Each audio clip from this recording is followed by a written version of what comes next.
अपने अपने जीवन को बर्बाद होने से बचाएं।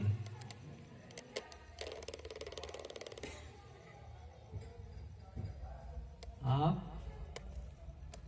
अपने जीवन को बर्बाद होने से बचाएं।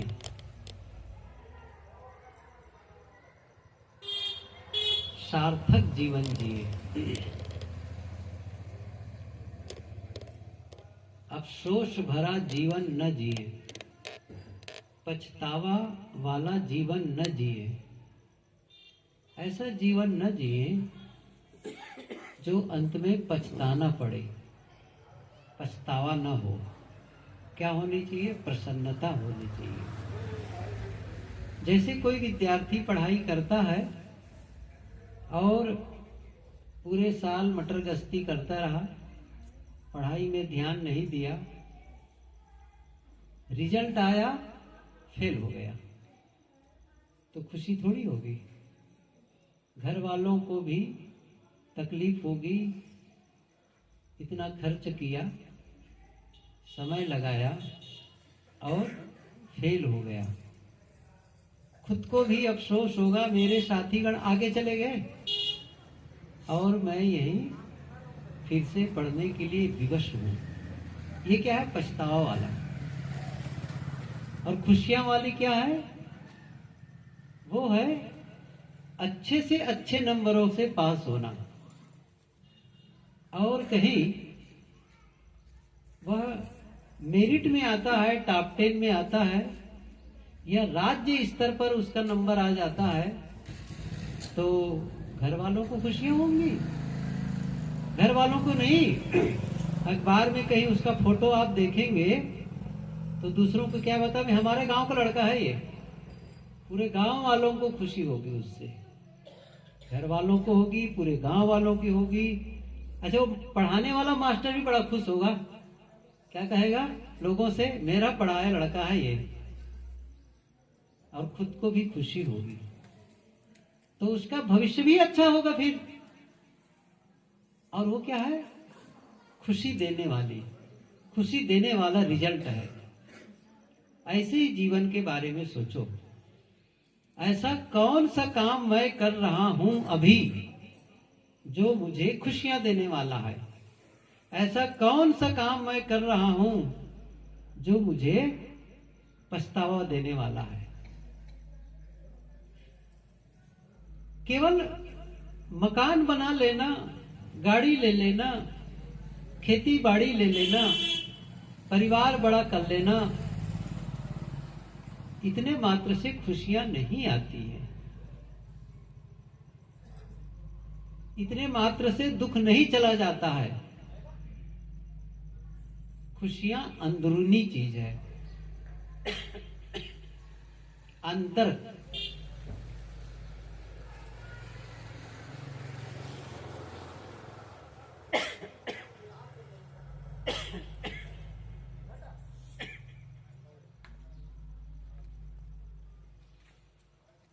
मकान का महत्व है, हमें छाया चाहिए।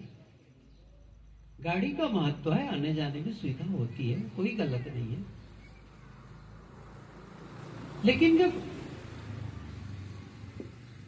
कोई समस्या आती है जीवन में या परिवार में, तो मकान छोटा हो या बड़ा, आदमी टूट जाता है। अब उस चीज को समझना कि हम अपने समय को कहां, किसके लिए ज्यादा लगा रहे हैं। गुरुदेव जी बीजक व्याख्या में लिखते हैं कि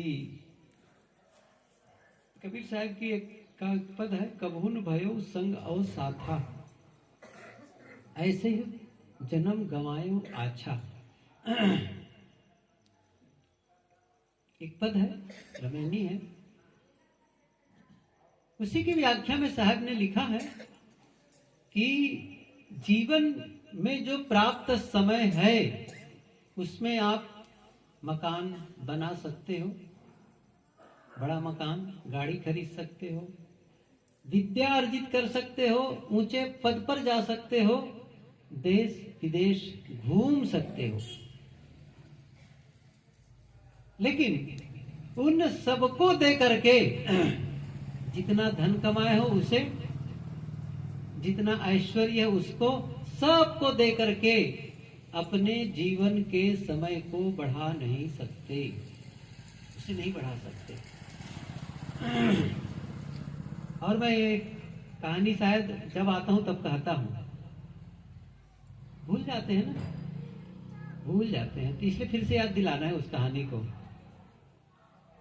एक आदमी, बड़ा आदमी, बहुत धन कमाया, बहुत धन कमाया, और 3 करोड़ स्वर्ण मुद्रा, 3 करोड़ आज भी बहुत है और तब भी बहुत था, तब तो और बहुत ज्यादा था। 3 करोड़ स्वर्ण मुद्राएं बहुत होता है, इतना इकट्ठा कर लिया और मन में हुआ कि बस अब कमाना बंद, क्योंकि इसी को कमाने में न मैं अपने स्वास्थ्य का ध्यान रख पाया, न परिवार का ध्यान रख पाया, न सुख भोग पाया। अब कमाना बंद, अब जो कुछ कमाया हूं इसका मुझे आनंद लेना है, इसका मुझे भोग करना है।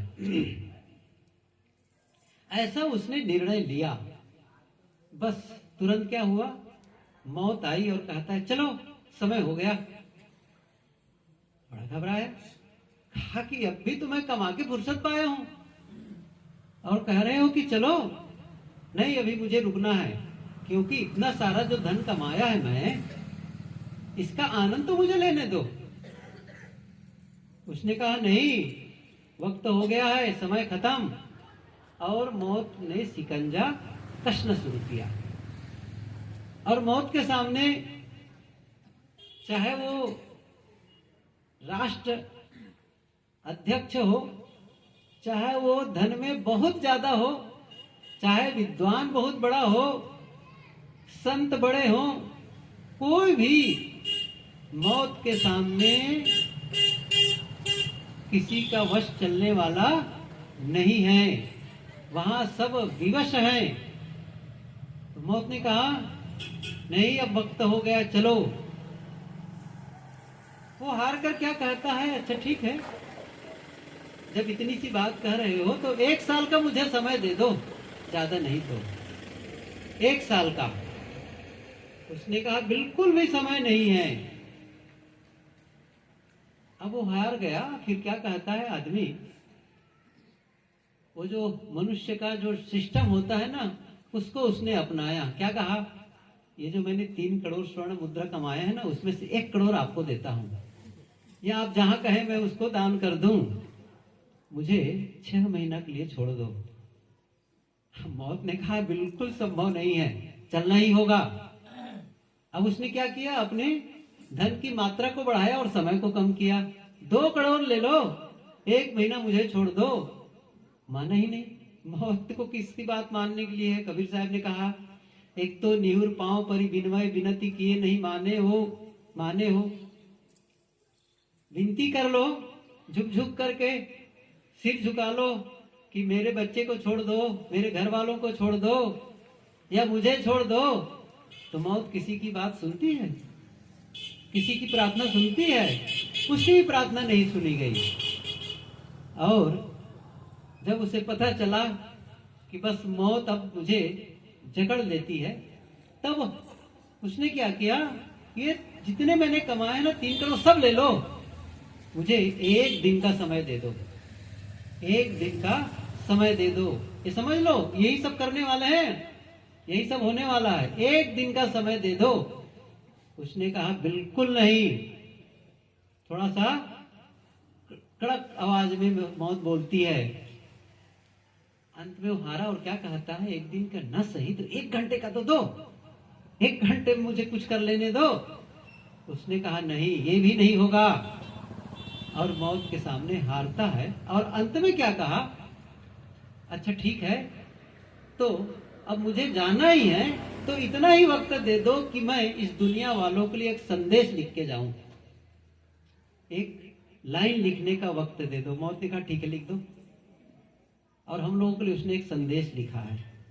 आप लोग जानना चाहेंगे वो क्या संदेश है? उसको संदेश लिखा है वो कि जीवन के प्रत्येक पल के महत्व को समझो। जीवन के प्रत्येक पल, हर पल कितना महत्वपूर्ण है, इसे आप समझो। मैं 3 करोड़ स्वर्ण मुद्राएं देकर के भी अपने 1 घंटे के समय को वापस नहीं लौटा पा रहा हूं। क्या हम लोग जो कुछ किए हैं उसे लौटा पाएंगे? नहीं लौटा पाएंगे। जबकि वही समय था जब आप अपने जीवन को सुंदर बना सकते थे, अपने मन को निर्मल बना सकते थे, जीवन को पवित्र कर सकते थे। वो काम नहीं किया गया। कबीर साहब जी ने कहा है, ई जग तो जहड़े गया भया योग ना भोग। ये जगत के लोग ठगा गए। जहड़ना माने ठगा जाना। बीचक में बात आई है, ई जग तो जहड़े गया भया योग ना भोग। योग साधना भजन करके, योग साधना करके अपना कल्याण करना चाहिए। तो योग तो किया नहीं, कहां लग गया? भोग में, संसार के भोग में लग गया। अंत में क्या हुआ? योग तो खुद ही छोड़ दिया था, और जितनी भोग की सामग्री इकट्ठी की थी उसने ना अपने आप छूट गई। मौत जब आती है तो सब कुछ छोड़ करके जाना होता है। इसलिए जो मानव का जीवन मिला है अभी, और मैंने क्या कहा शुरू में, बर्बाद होने से बचाओ। वो बर्बाद होना क्या है? यही जब आप अफसोस करते हैं, पछतावा होता है। एक बात आप अपने पर बात करें, अपने आप से कहें कि जैसा आप अभी जी रहे हो, जरा ख्याल करो। सुबह नींद खुलती है, दिन भर अपना काम करते हो और रात में बिस्तर पर जाते हो और फिर सोते हो। यही तो है ना रोज का काम। क्या होता है? यही रोज का है। आज जो किए, अच्छा कल क्या किए थे, उससे पहले साल भर पहले क्या किए थे, जो साल भर पहले आज किए थे वही तो करते आ रहे हैं, आगे भी वही करते रहेंगे। और ऐसा आप जीवन भर करते रहे, मौत अंतिम घड़ी तक जो कुछ आप कर रहे हैं वही काम रोज करते रह जाएं, तो आपको लगता है कि मैं एक सफल जीवन जीऊंगा? या मौत के समय में जब मेरी मौत होने का समय होगा तब मुझे खुशियां होंगी इससे? आपको क्या लगता है? मैं खुश रहूंगा, मैंने अच्छा किया? बहुत कम लोगों को ऐसा हो सकता है। नहीं तो क्या होगा? पछताएंगे, मैंने वह नहीं किया जो मुझे करना चाहिए। और इसीलिए साहब की पंक्ति याद करो, आए हैं तो जाएंगे राजा रंग फकीर, एक सिंहासन चढ़ी चले एक बंधे। सिंहासन पर बैठ करके जा रहा है और एक क्या जा रहा है? जंजीर में बंद करके। आज तक कईयों के आप लोगों ने अर्थी उठाई होगी, देखे होंगे, अंतिम यात्रा गए होंगे शमशान घाट तक। न कोई सिंहासन आया है, न कोई जंजीर आया है। लेकिन कहना क्या चाहते हैं साहब? यही जो मैं बता रहा था।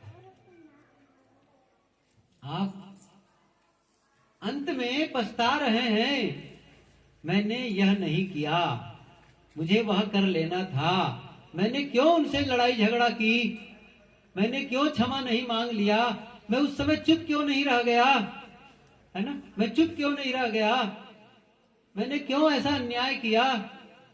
अब वो क्या हो गया? जैसे कोई किसी के छाती पर पत्थर रख दे और उसको वो दबाए, ऐसे ही वो जब याद आने लगती है ना वो चीजें, वो बहुत पुरानी बातें।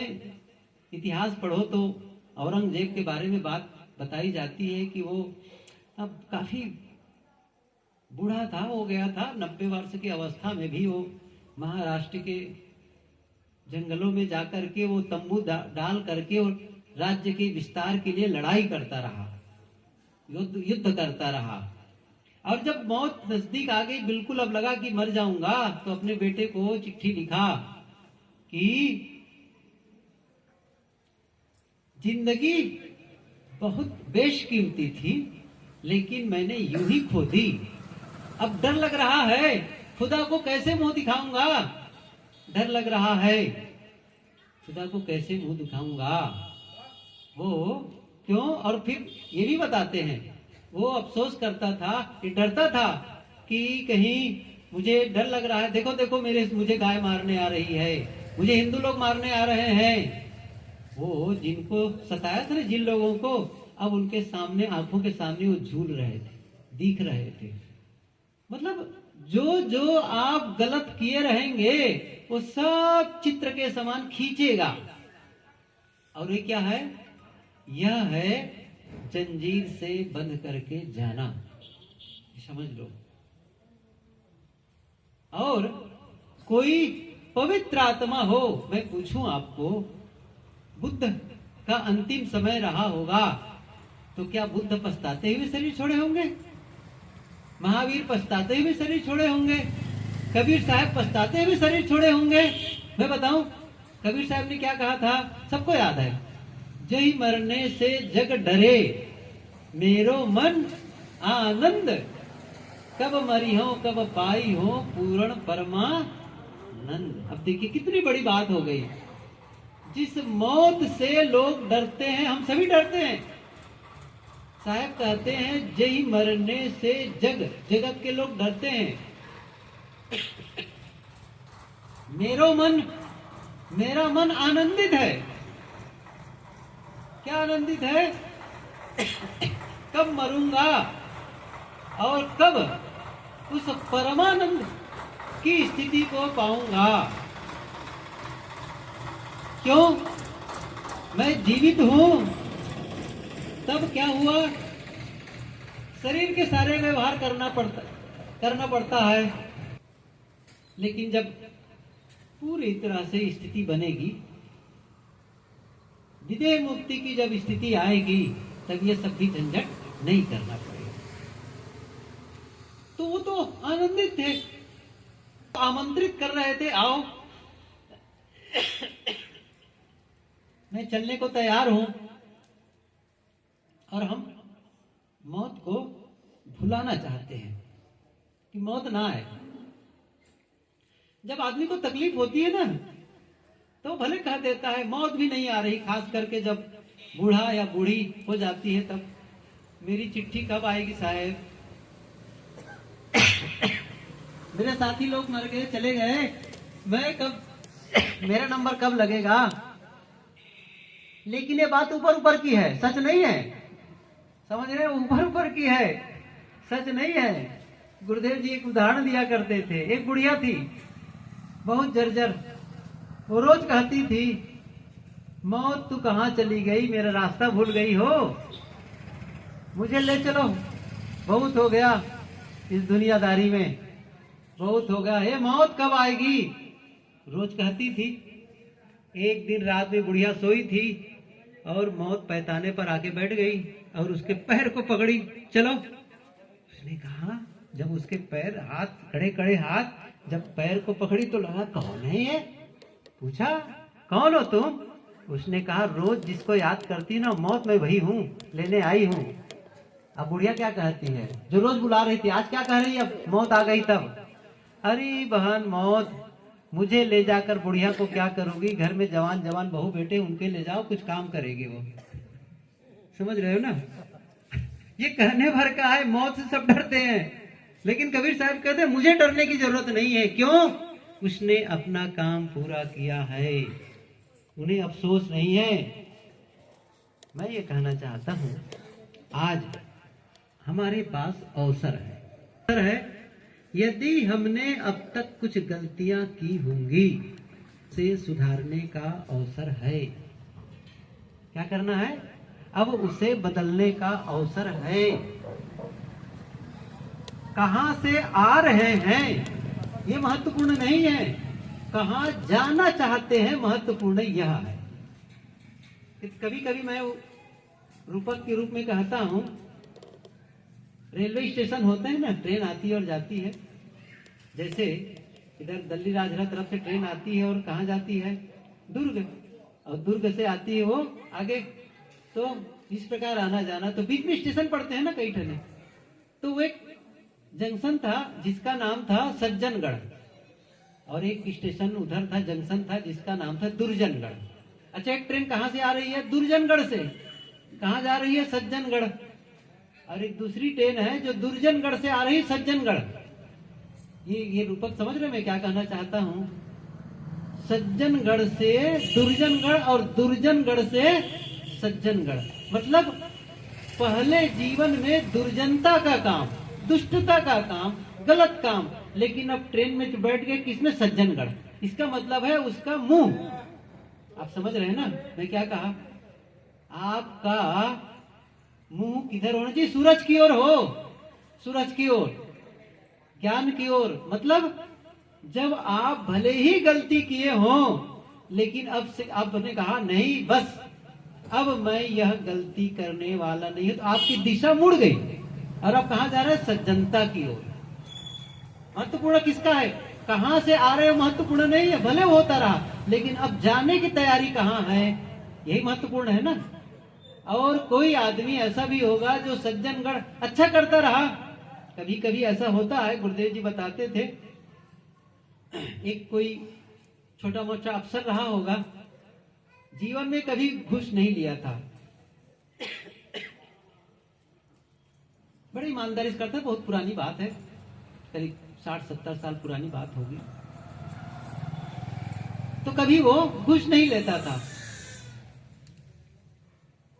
रिटायरमेंट का समय आ गया, कुछ समय बाकी रहा, एक ऐसा काम मिला जिसमें वो घूस ले लिया, और रिटायर तो होना ही था। क्या हो गया?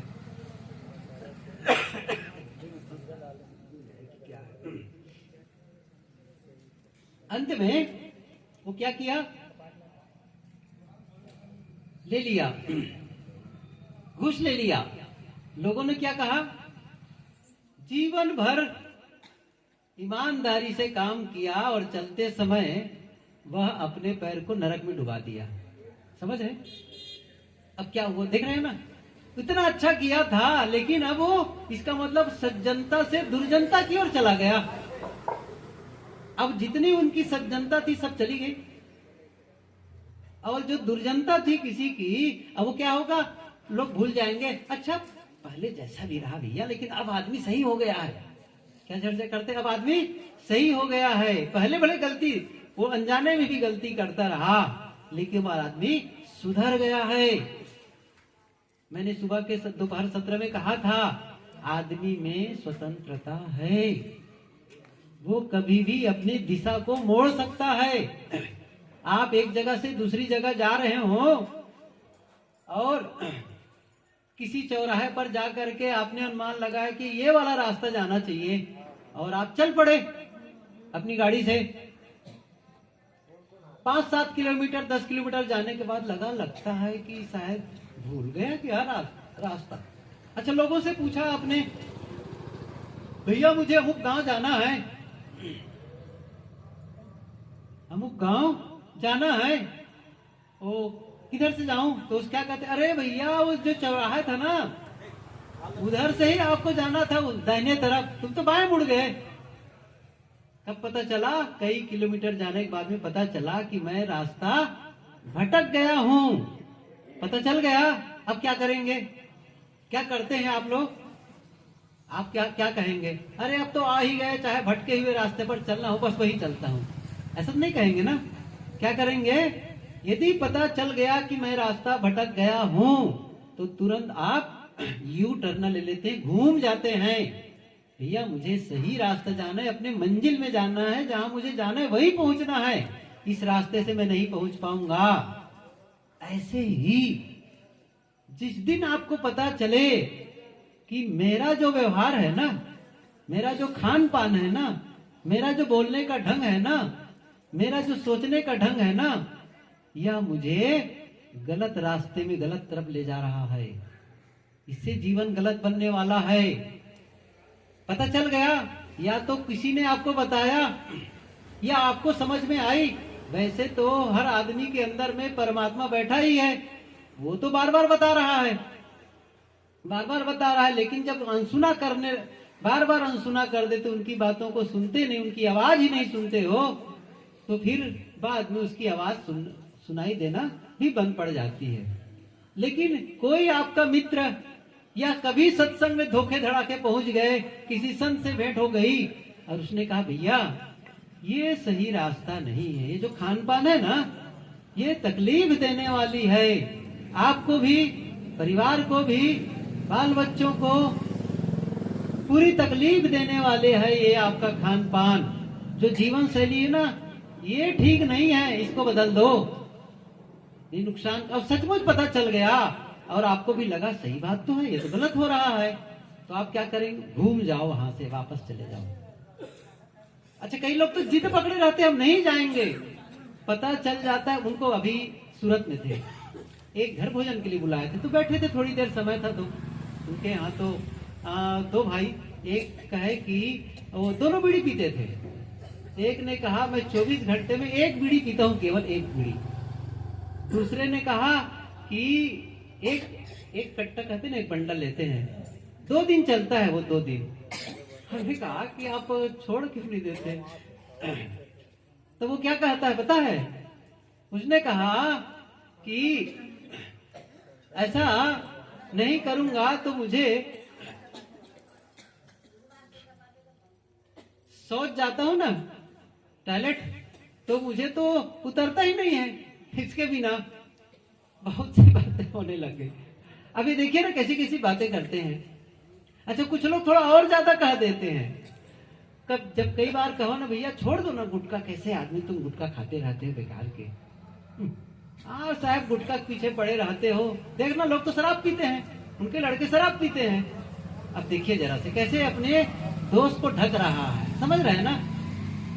उनको क्या दिख रहा है? लोग शराब पी रहे हैं वो दिख रहे हैं, इसलिए दिख रहा है ताकि वो अपनी गुटखा की रक्षा कर सके। उनको ये नहीं दिख रहा है ऐसे भी लोग हैं जो गुटखा का, वो कहना चाहिए सुपारी भी नहीं खाता है, ऐसे भी तो लोग हैं, वो नहीं दिख रहे हैं। ऐसे लोग नहीं दिख रहे हैं उनको जो इन सबको खाते ही पीते नहीं हैं। उनका उदाहरण नहीं दिया, किसका उदाहरण दे रहा है? वो उदाहरण जो उनसे बड़ा नशा करने वाला है। ये क्या है? अपने दोषों की सुरक्षा करने वाला है। जैसे ही घुस की बात अभी चल रही थी तो कहा कि क्या घुस लेते हो, कोई कमी है क्या आपको? इतना तो वैसे भी पैसा आपके पास है, मेरी घुस की बात है। देखो ना नेताओं को करोड़ों करोड़ों का घोटाला कर देते हैं, कितना खाते हैं। ये सब क्या है? अपने दोषों की सुरक्षा करना है। ये उसी प्रकार से है, बताऊं, हाथ में फोड़ा हो, हाथ में फोड़ा हो और उसको हम ढक दिए रहे, कोई मत जाने कह के। समझो क्या हो रहा है, मैं क्या कर रहा हूं? हाथ में फोड़ा हो गया और ढक दिए, किसी नहीं बता रहे, डॉक्टर को भी नहीं बता रहे, समझ रहे ना? अच्छा, तो क्या मतलब है इसका? ये फोड़ा आपको फायदा करेगा? नहीं जानेगा, फायदा करेगा। जो रक्षा कर रहे हो ना फोड़ा की, वो कहा जाता है ना, एक लड़का के हाथ में ऐसे पट्टी बंधी थी, हाथ ऐसी पट्टी बंधी, पूरा जो प्लास्टर हुआ था। जब गया वो अपने मित्रों के बीच में तो कहा कि हाथ टूट गया है। इतना उसको ठीक करते समय तो बड़ा दर्द हुआ होगा। अरे नहीं, ज्यादा दर्द हुआ। क्यों? मेरा हाथ तो टूटा है बाएं वाला, मैं तो डॉक्टर को दाहिने वाला दिखा दिया हूं। समझ रहे हो? ये किसको तकलीफ देने वाला है? खुद को। ऐसे ही आप अपने दोषों की रक्षा करके आप अपना भला करने वाला। मैं ये नहीं कर रहा हूं कि अपने दोषों को लोगों को बताओ, ये मैं नहीं कर रहा हूं कि मेरे में गलती है, ये बखान करने की जरूरत नहीं है। लेकिन आपको तो पता है ना, और ये संदेश भी मिल चुका है कि मुझे यह नहीं करना चाहिए, ये पता चल गया है, और पता चल गया है कि मुझे नुकसान करने वाला है। तब रास्ता बदल दो, यही तो मैं कह रहा हूँ, रास्ता बदल दो। ये एक उदाहरण दिया, किसी भी बात के लिए कहो, किसी भी काम के लिए, किसी भी बात के लिए। अब हम तो बोलने को समझ लेते हैं, गलत ढंग से बोला जा रहा है, गलत ढंग से किया जा रहा है, गलत खान पान समझ में आ जाता है, लेकिन एक चीज समझ में बात नहीं आती हम लोगों की, क्या? गलत सोच रहे हैं। समझ रहे हैं? ये सबको दिखाई देता है। जब मैं बोलूंगा तो सबको सुनाई पड़ेगा। अच्छा, मीठा बोलूंगा तो सुनाई पड़ेगा, कड़वा बोलूंगा तो सुनाई पड़ेगा। तो कड़वा बोलूंगा तो कुछ लोग कहेंगे साहब आपको तो नहीं बोलना चाहिए, साधु होकर के आप कटु वचन बोल रहे हो, तो कम से कम संभालना पड़ेगा। सही है कि नहीं है? मेरे से कोई गलती हो रही है तो कोई बता देगा आप कम से कम साधु का कपड़ा पहन के ये काम मत करो, सही नहीं है। कोई भी अच्छा अंदर अंदर सोच रहा हूं, उसको कोई नहीं देख रहा है। समझ रहे हैं ना? जो अंदर सोच रहा हूं, मन ही मन सोच रहा हूं, उसको कोई नहीं देख रहा है। और ये जो मैं बोल रहा हूं ना, और जो मैं कर रहा हूं ना, इससे भी ज्यादा महत्वपूर्ण है अंदर सोचना। लोगों को जो दिखाई दे रहा है वो तो बहुत स्थूल है, बहुत बाद में पता चलता है लोगों को। मेरे शब्द बाद में पता चलते हैं, मेरे कार्य बाद में पता चलते हैं। उसकी शुरुआत कहां होती है? जैसे बीज खेत में बो दिए हैं, अच्छा वो तो मिट्टी के नीचे दबा है, आपको क्या पता है कि कौन सा बीज बोया है? सही है कि नहीं है? एक आदमी था, जा रहा था रास्ते में, तो उसका एक दूसरा मित्र रहा होगा, वो खेत में बीज बो रहा था सड़क किनारे। तो पूछ लिया, अरे क्या बो रहे हो, कौन सा बीज बो रहे हो? तो मित्र ने क्या कहा, उसके जो चला होगा, कुछ विनोद की बातें रही होंगी, उसने कहा नहीं बताऊंगा क्या बो रहा हूं। जो बीज छिड़क रहा था, क्या कहा, नहीं बताऊंगा क्या बो रहा हूं। तो रास्ता चलने वाले कहा मत बताओ, जब उगेगा तो पता ही चल जाएगा।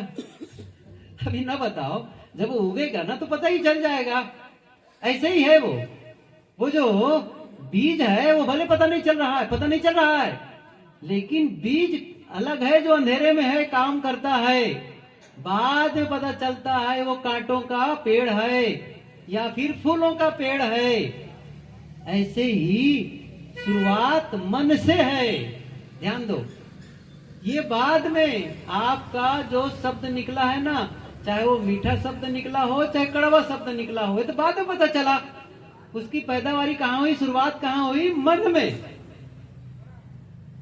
थोड़ा सा मैं आगे ले जा रहा हूं, इसीलिए पहले बहुत स्थूल बातें कहा, अब थोड़ा सा और अंदर चलो, थोड़ा सा भीतर की ओर, ताकि जीवन परिवर्तन के जो मूल जगह है वहां पहुंच जाओ। थोड़ा सा वो जगह शुरुआत में ही, जैसे गुरुदेव जी ने प्राय कहीं लिखा है या कहा करते थे कि फूल आने के पहले कोई कली निकलती छोटी सी, जिसको छत्तीसगढ़ में डोहरू कहते हैं, डोहरू।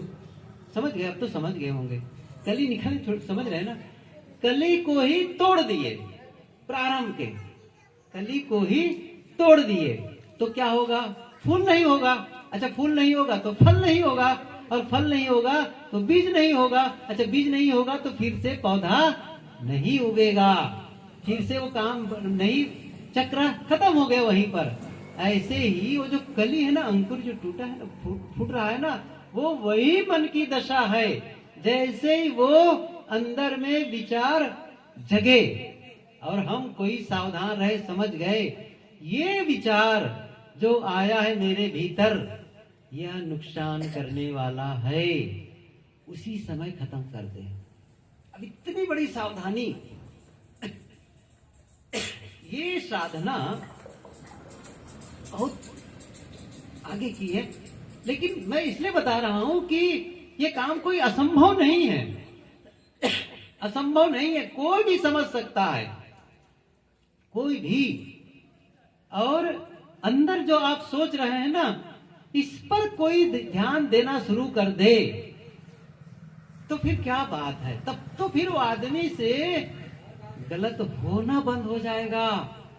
जैसे आपके जो टंकी लगी रहती ना ऊपर, अब क्या होता है, जगह जगह नल लगे हैं, लेकिन एक जगह क्या है, वहां पर एक गेट वाल्व लगा है सुरुच में। जब कहीं नल बिगड़ जाए वहां बंद कर दो एकदम से, तो सब जगह की सप्लाई रुक जाएगी।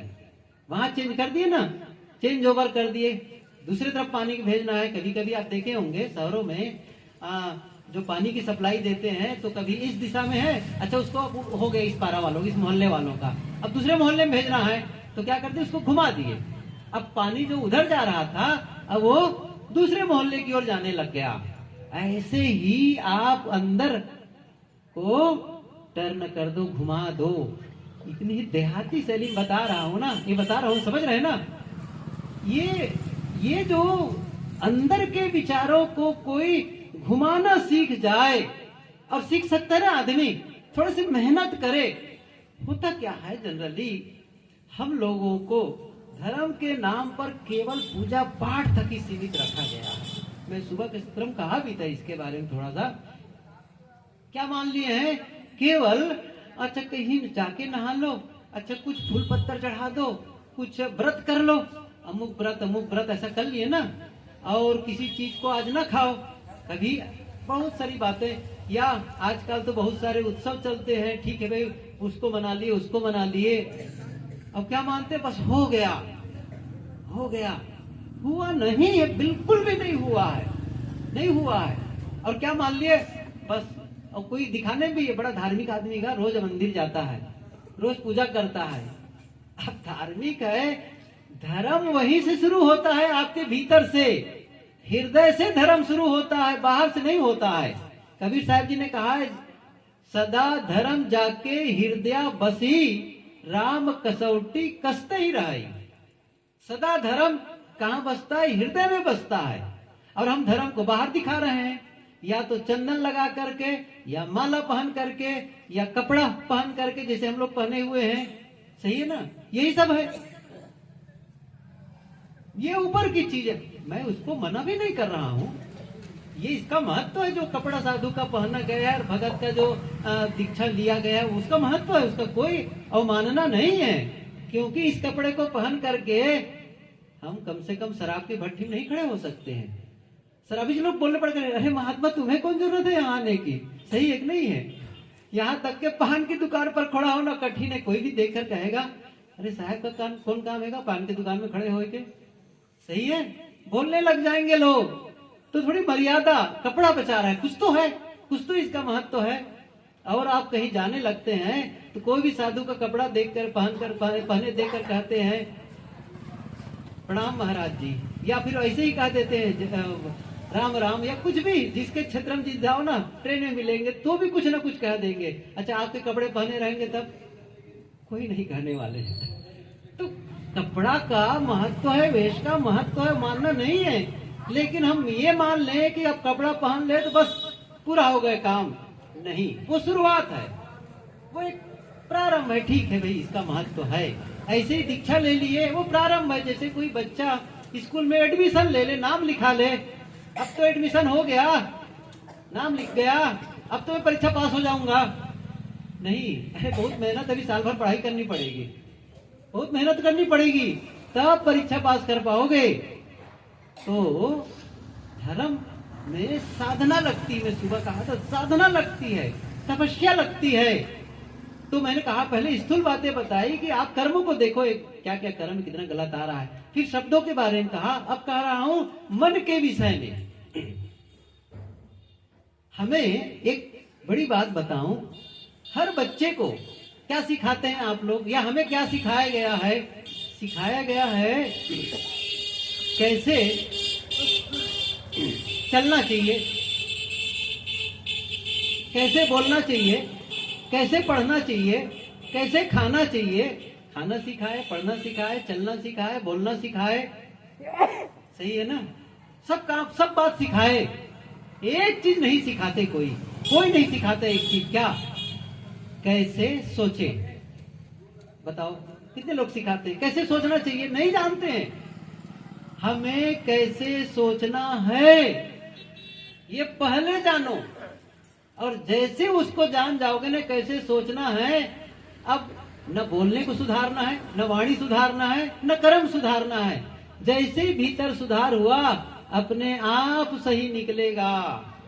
अब बताओ, अंदर अंदर बैठे चुपचाप आप, अब मन में सबके प्रति एक काम करो, सबके प्रति प्रेम प्रेम प्रेम प्रेम, सबका भला हो ऐसा आप सोचने लग जाए, सबका भला हो, सब खुश रहे ऐसा आप सोच रहे हैं और सबके प्रति धन्यवाद दे रहे हैं। अब ऐसी दशा में क्या मुंह से कड़वा निकलेगा, गाली निकलेगी? अंदर क्या है? अंदर में पवित्रता, अंदर में शुद्धता। तो वाणी से क्या निकलेगी? वही जो पानी, जो टंकी में पानी होगा वही नल से आएगा। कबीर साहब जी की पंक्ति है, जो रहे करवा सो निकरे टोटी। करवा मतलब ऐसा घड़ा जिसमें टोटी लगी हो। अब तो पता नहीं क्या होता है, तो अरे केटली समझ लो ना, और क्या है, समझ गए ना? जो उसमें रखा होगा बर्तन में वही टोटी से बाहर आने वाला। आपके भीतर क्या है? अंदर में कड़वाहट है, तो वाणी से कड़वाहट निकलने वाली है। या फिर मधुरता है, पवित्रता है, तो वही निकलने वाली है। शुरुआत वहीं से होगी, ध्यान दो, वहीं से होगी। अब बाहर से चाहे जितना बंद कर दो, क्या होगा? वो तो अंदर तो वही पनप रहा है। जिसके अंदर में गाली पक रही है, सोच लो, जिसके मन में गाली पक रही, गाली अंदर से, अंदर अंदर गाली हो रही है, बाहर से नहीं पता चल रहा है, लेकिन अंदर अंदर वो गाली दे रहा है, गाली को जी रहा है। तो क्या होगा? कब तक दबाओगे उसको? वो कभी ना कभी फूटेगा और वो गाली बौछार के रूप में निकलेगा, क्योंकि अंदर वो पक गया है, फूटेगा। और मैं क्या कह रहा हूं, वही ठीक कर लो ना उसको, वही ठीक कर लो। क्यों ऐसा करने का है? क्यों कर रहे हो किसी के लिए गाली वाले शब्द? क्या नुकसान हो गया? क्यों दुखी हो? क्यों क्रोध कर रहे हो? ये क्रोध के लिए वही बात है। जो क्रोध तो बाहर दिखाई देता है, पैदा होता है भीतर, वो बाहर प्रकट होता है शब्दों में, हाथ पैर कुछ भी दिखाई देता है, चेहरे में दिखाई दे, आंखें लाल हो जाती हैं, वो लक्षण है, सब लक्षण, समझ रहे हैं ना? वो लक्षण है, जिसको कहते हैं ना सिम्टम्स। जैसे कि बुखार आ गया किसी को, वो लक्षण है, लक्षण, अंदर कुछ है गड़बड़ी, समझ रहे हैं? बुखार का मतलब लक्षण कुछ गड़बड़ी, कुछ वायरस अटैक कर दिया है जिसके नाते शरीर में ताप बढ़ गया है, वो लक्षण है। जैसे किसी को सीने में यहां दर्द होता है, जिसको कहते हैं एंजाइना पेन, है कि नहीं है? सीढ़ी चढ़ता है तो दर्द होता है, तेज चलता है तो दर्द, सामान उठाता है तो दर्द होता है। यहाँ पर सीने में जब वो हार्ड वर्क करता है तो दर्द होता है। तब क्या हो गया? ये संकेत क्या है? दर्द। ये लक्षण क्या है? आपके हार्ट में ब्लॉकेज है, ये संकेत है, संकेत है। अब उसको आप दवाई खा के बंद कर दो तो ब्लॉकेज खत्म थोड़ी हो जा रहा है, वो और बढ़ता चला जाएगा, इसमें हार्ट का फिर अटैक हो जाएगा। वो संकेत को समझो। मैं पिछले सत्संग में वहां जहां था, अभी जिस जगह राजस्थान में, वहां बोला भी था इसके विषय में, सिग्नलिंग सिस्टम। अब ये विस्तार तो नहीं दूंगा इस समय। जो सिग्नलिंग सिस्टम है हमारे जीवन की, उस सिग्नल को हमें पढ़ना है। जो वहां से संकेत, जैसे आप लोग मोटरसाइकिल चलाते हैं, कार चलाते हैं, छोटी सी मोटरसाइकिल में भी पता चलता है, सामने इतनी बड़ी घड़ी लगी रहती है, और कार में तो कई घड़ियां लगी रहती है, और एरोप्लेन में तो कहना ही क्या है सही है ना? उसमें तो और बहुत सारी घड़ियां लगी रहती है, और वो सारी घड़ियां, कभी आप थर्मल पावर जाओ, जहां पर पावर हाउस है, थर्मल पावर, जहां पर बिजली बनती है, ऐसे पावर हाउस जगह में जाओ। मैं तो गया हूं वहां देखने के लिए, जहां बिजली बनती वैसी जगह में। तो एक ऐसी जगह होती है जहां केवल वहां मीटर लगे होते हैं और इंजीनियर बैठे रहते हैं, है ना? पैनल वहां लगे होते हैं जगह जगह, और केवल उस घड़ियों की सुइयों को वहां देख रहे हैं, और पता चलता है कि वहां क्या हो रहा है, मशीन की स्थिति कैसी है। वो सिग्नल है। वैसे ही कार में सिग्नल है, उस सिग्नल को समझो और फिर ठीक करो किसी चीज को। मतलब रेड सिग्नल आ गया है, इसका मतलब कुछ गर्म हो रहा है, ठीक कर लो उसको, ठीक कर लो। ऐसे ही शरीर में जो आ रहा है ना, वो सब सिग्नल है। क्रोध आ रहा है, वो सिग्नल है भीतर की, भीतर की। आप भीतर से कितने उद्विग्न हैं, भीतर कितनी आग बरस रही है, जल रही है, अंगारा, और वो फूट रहा है बाहर। अंदर नहीं हो पाया, अंदर वो क्या है, अंदर पच नहीं पाया तो बाहर निकलना शुरू कर दिया। और मैं क्या कर रहा हूं, शुरुआत छोटी होती, वहीं पानी डाल दो, वहीं बदलाव कर दो। बाहर निकलने से क्या होगा, दूसरों का भी नुकसान होगा, अपना भी नुकसान होगा।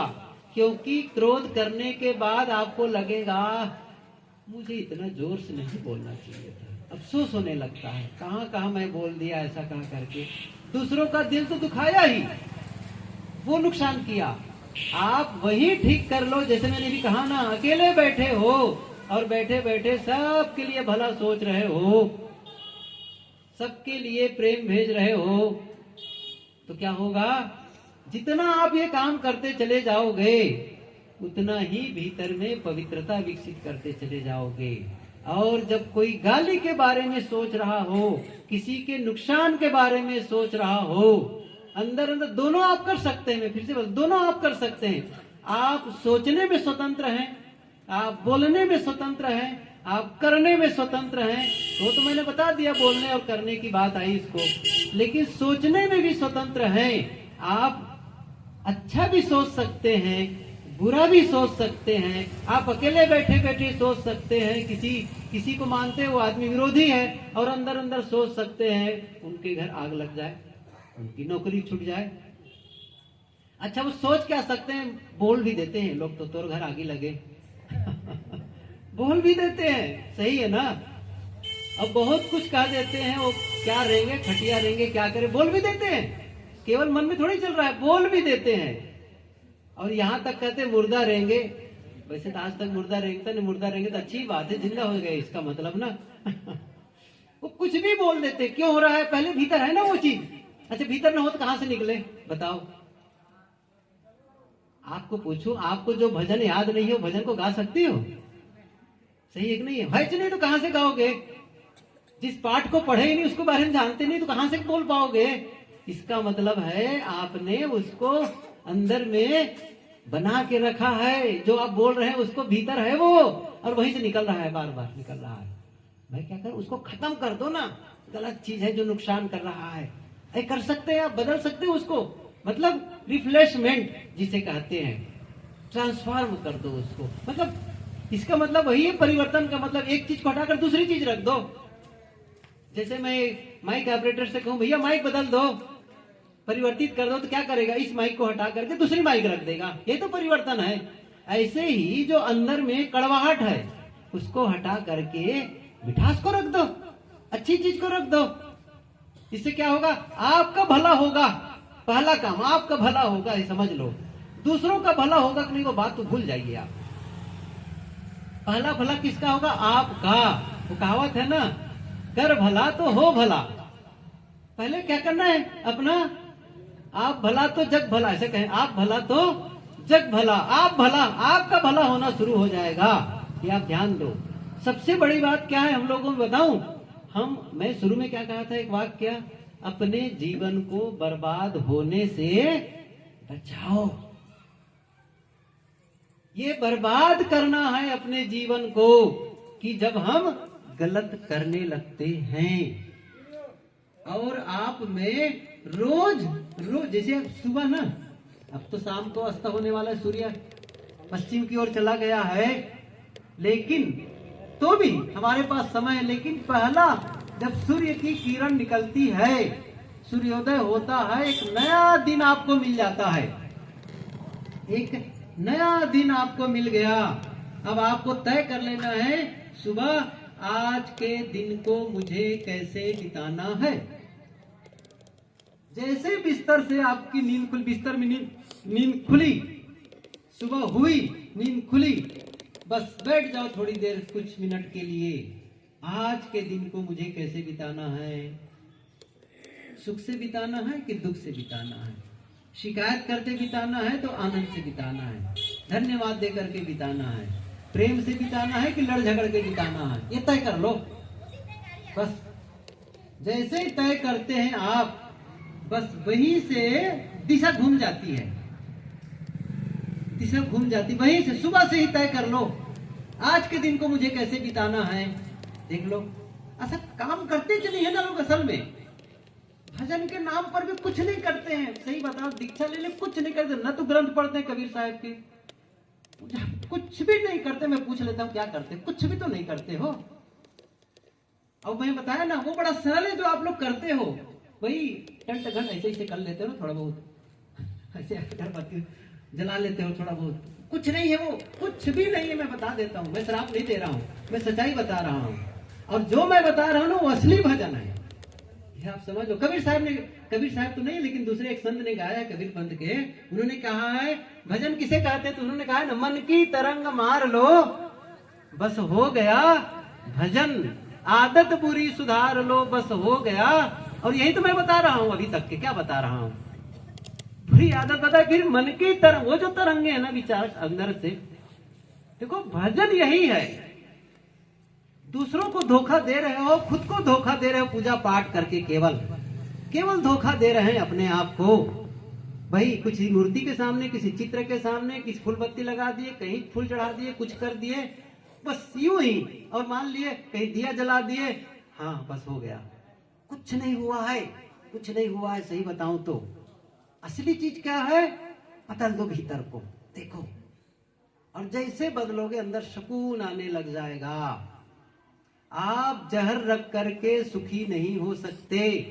आप अंदर में क्रोध रख करके, आप सोचो जहर के घड़ा रखे रहोगे, जलोगे। आग को, अंगारे को अपने सीने से चिपकाए रखोगे तो जलोगे। वो आग है, क्रोध क्या है, आग है। नफरत, घृणा, ये आग है। किसी के लिए गलत सोचना आग है। जल रहे हो रोज, कमाल की बातें हैं। और इसको बदलना आपके हाथ में है। ये मत कहो कि मैं बहुत दिन से भगत हूं, मैं कबीर पंथी हूं, मैं राम को उपासक हूं, मैं कृष्ण को उपासक हूं। मैं बताऊं ना, आप दुर्गुणों के उपासक हैं। थोड़ा कटु शब्द है मेरी बातें, सही है ना। आप अपने आचरण के उपासक हैं। आप अपने, कोई गुटखा खा रहा हो तो गुटखा के उपासक हैं, शराब पीता तो शराब के उपासक हैं। समझ रहे हो ना। आप सत्य के उपासक नहीं है। आप सत्य के उपासक, शांति के उपासक नहीं है, प्रेम के उपासक नहीं है, आनंद के उपासक नहीं है। जिस दिन आप प्रेम की उपासना करना शुरू कर दो, जिस दिन संयम की उपासना शुरू कर दो, देखो जीवन को कैसे, जीवन को संयम, खान पान को संयम रखो। पता है बीमारी बता रहे हैं डॉक्टर की तुम्हें अमुक बीमारी है, और पता है ये नुकसान करने वाली चीज है, हाथ जोड़ लेने में क्या लगता है, नहीं करना है ये काम, मुझे नहीं करना है। बहुत छोटी छोटी उम्र में लोगों का heart attack, diabetes, kidney, BP, क्या बताएं। अरे माताएं कहती गांव की बुढ़िया, क्या बताएं साहब, बड़ा टेंशन में है।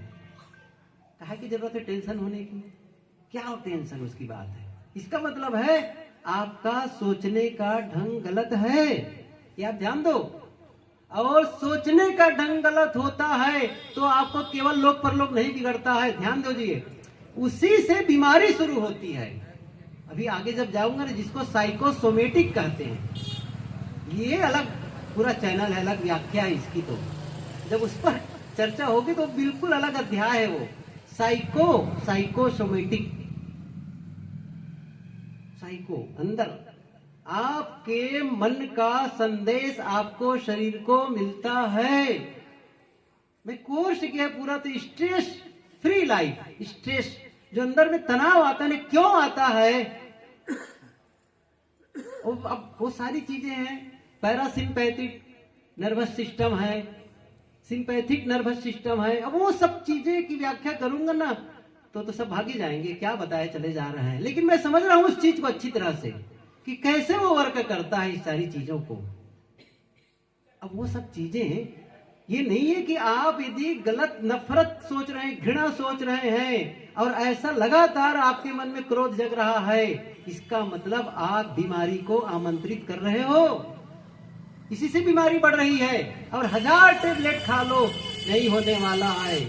तनाव का टेबलेट पर टेबलेट खाओ, कहीं ठीक होने तो होता है उससे।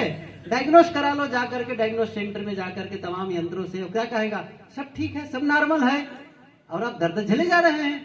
वो दर्द कहां से आ रहा है, यंत्र में तो भौतिक चीजों को पकड़ेंगे ना, बीमारी को पकड़ेंगे, लेकिन वो तो मानसिक है, जिसको मैंने कहा साइको है, सोमेटिक है, उसको पकड़ ही नहीं सकते हैं।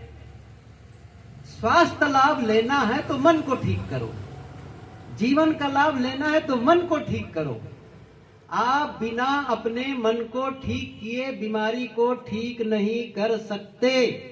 केवल दवाई करके और पैसा फूंक करके कभी भी आपकी बीमारी ठीक नहीं हो सकती है, ये आप ध्यान दीजिए। और जैसे ही मन को ठीक करना शुरू कर दिए, खान पान को आप बदलना शुरू, जैसे मन ठीक हो तो खान पान भी बदल जाएगा। गलत वो अच्छा विचार जब जगेगा तो गलत खान पान में मन नहीं जाएगा। आप ध्यान दीजिए, जब यहाँ बदलता है ना तो कभी कहोगे ही नहीं कि मुझे बीड़ी पीना, सिगरेट पीना, क्योंकि वो बदल गया ना भीतर वाला। सोचो जरा से, जो अपना भला करना चाहेगा अंदर से, बाल बच्चों का भला करना चाहेगा, वो आदमी शराब की दुकान में जाएगा भला? नहीं जा सकता है। क्यों? भीतर बदल गया है। देखिए जरा से, इतना बड़ा परिवर्तन आता है, मतलब पूरा सिस्टम बदल जाता है एक को बदलने से। जो साहब की पंक्ति इसलिए कहते हैं, एक साधे सब साधिया, सब साधे जाए, जैसे सींचे मूल को फूले फले अघाए। ये जो बातें मैंने कही, आपको लग सकता है कि बहुत सामान्य बातें सामान्य मन से कही जा रही है, लेकिन यदि कहीं भजन और साधना की बात, कहीं धर्म की बात यदि कहीं सुनेंगे ना सही ढंग से, तो आप इन्हीं सब बातों को सुनेंगे बस।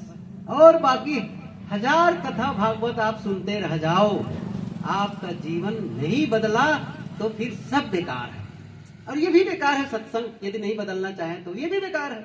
सही है कि ना? सुने ठीक है, कहा सुने, बढ़िया बोलिस बने लागे से, फिर कल से वही रूटीन, वही ढर्रा गड़बड़ झाला वाला। और क्या मतलब है? कोई मतलब नहीं है ना खर्चा वर्चा करने से। जहां की तरह वही कहते हैं, ढाक के 3 पात नहीं। संकल्प ले लो बस भैया, जितने दिन बचा है ना उसको बचाओ, जितने दिन बचा है उसको बचाओ। बीत खत्म हो गया, उसको खत्म है, बात उसके बारे में बात ना करो। अब जो खत्म हो चुके दिन उसके बारे में बातें ना करो। जो बचे हैं ना, अब नहीं पता 2 दिन बचे, 4 दिन बचे, 2 महीना, 2 साल कितना बचे हम नहीं जानते। हो सकता है सुबह मौत आ जाए, कोई ठिकाना है इसका। लेकिन जितना भी बचा है ना, अब से इसको ठीक करना शुरू कर दो, अब से इसकी बचाओ, इस चीज को अब सही करना शुरू कर दो। बस आज से बदल जाओगे ना, वो सब पुराना हिसाब ठीक हो जाएगा, सब ठीक हो जाएगा। और आज भी बिगड़ना शुरू कर, आज भी बदलाव नहीं करोगे तो वो चलता रहेगा वैसे, पूरा जीवन बिगड़ेगा, अगला जन्म बिगड़ेगा, अगला जन्म बिगड़ेगा, कोई ठिकाना नहीं है उसका, कोई ठिकाना नहीं है। ये कुछ बातें मैंने कही बड़े सरल ढंग से। शुरू में मैंने एक वाक्य कहा, उसको फिर से याद कर लीजिए अंत में, अपने जीवन को बर्बाद होने से बचाओ। हम कर सकते, जैसे अपनी फसल बर्बाद होने से बचाते हो ना, अपने मकान को बर्बाद होने से बचाते हो ना, अपने बाल बच्चों को बर्बाद होने से बचाते हो ना, जीवन को बर्बाद होने से बचाओ, या कहीं गलत कदम न उठाने पाए।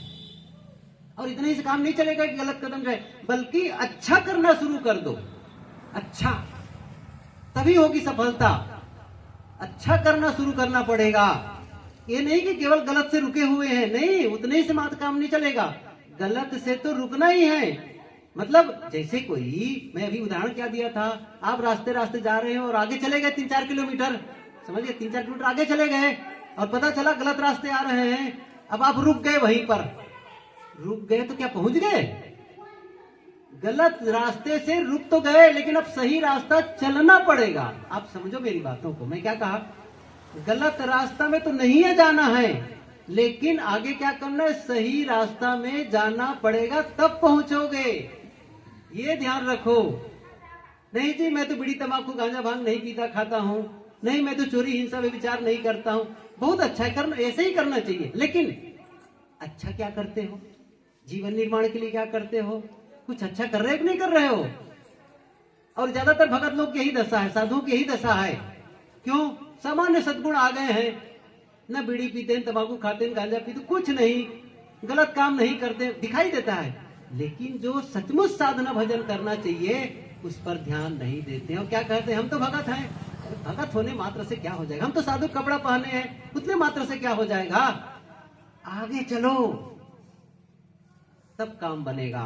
तो ये कुछ बातें थी, आप लोगों ने बहुत प्रेम से सुने। कुछ बातें थोड़ा कठोर भी रही होंगी, लेकिन इसकी जरूरत थी, इसलिए मैंने कही। लेकिन यदि ये संदेश को समझ सके, मैंने अलग अलग सबको बताया, आपको कर्म के बारे में बताया, वाणी के बारे में बताया, और मन के बारे में, इसके बारे में कि उसको बदलाव करो। अब ये और है आगे इसकी बातें कि कैसे उसको बदला जाए। चलो कल ख्याल आएगा तो बताऊंगा उसको, कैसे उसको स्टेयरिंग को घुमा ही दिया जाए, उसको उसका सिस्टम होता है। इस समय विराम लेते हैं।